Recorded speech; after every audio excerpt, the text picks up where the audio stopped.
Ce l'ho fatta Io devo avere il video senza apposta. il fonico mi giro le palle. Fallo per me.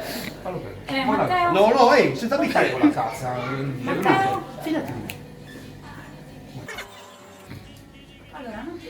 ascolta, facciamo una cosa. Intanto... Professionale, non come marito e moglie, ma come uomo semplice. Sì, no, come fonico. Ascolta, Dai. vieni su, guarda. Ci provo, ci provo. Ti rilassi. Oh, se esce male cancella. Però scusa, ti sei bevuto e togliti di roba adesso perché oggi bisogna ne festeggiare. berrò ancora. Adesso sei vicino al fuoco, minimo ti scoppi fra. Lo devi pubblicare questa cosa che sei bevuto 8 litri, eh? Ah, Non ok. credo Ci proprio. mancherebbe. Ok. Però Qua devi guardare, non a me.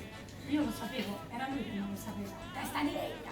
Quindi andiamo dopo un'intensa stagione da uomo service, regia dei nostri suoni, bla bla bla. Tu sei quello che stava oggettivamente in mezzo alla gente, quella stessa gente che ha riempito i nostri concerti e che ci ha dato veramente un affetto enorme.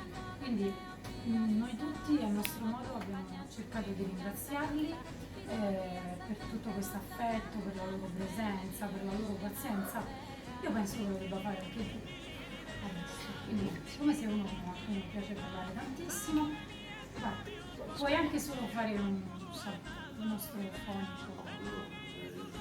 Allora, fare il fonico Alla voce alta! a uno spettacolo così importante è un orgoglio è una cosa molto molto bella.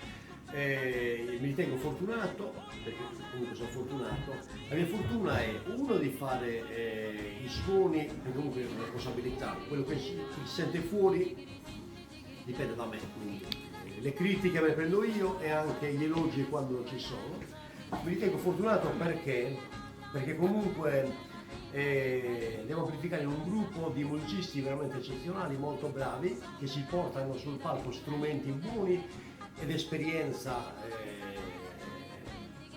di molti anni e si sente. Quindi molte volte io faccio bella figura per merito loro, perché comunque lavorare con questi professionisti è più facile ed è più anche dà più soddisfazione. Ma che voglio interrompere il tuo monologo.